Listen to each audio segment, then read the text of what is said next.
Cal Thomas, Try a Little Tenderness in 2018. Try a Little Tenderness is a song written by Jimmy Campbell, Reg Connelly and Harry M. Woods. According to Wikipedia, it was first recorded on December 8, 1932, by the Ray Noble Orchestra, with vocals by Val Rosing.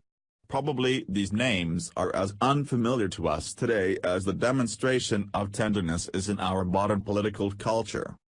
This song and its sentiment came rushing back to me as I witnessed this stunning act of tenderness while crossing the Irish Sea last week on a ferry bound for Dublin. While eating breakfast in the ship's lounge, I noticed a man playing with his young son, who appeared to be about 3 years old. The boy said "Daddy" in such a loving way that it touched my heart and reminded me of special moments with my own children when they were that age.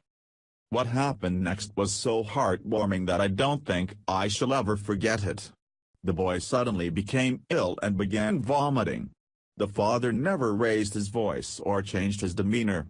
Instead, he picked up his son and held him close, saying, "That's all right and it will be all right," as the boy continued to be sick on himself, his father and the floor. No one raised their voice. Others in the lounge did not stir uncomfortably. Members of the crew came over and began cleaning up the boy, the father and the floor, as if they were assisting someone who had just spilled a cup of coffee. I can't recall seeing anything like it.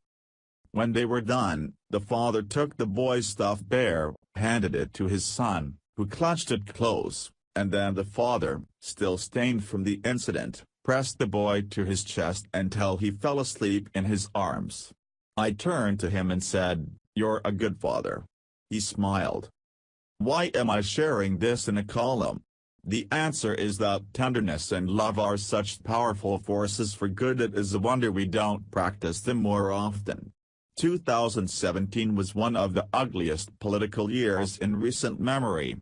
Nasty things were said by Republicans about Democrats and Democrats returned rhetorical fire. Names were called and labels applied.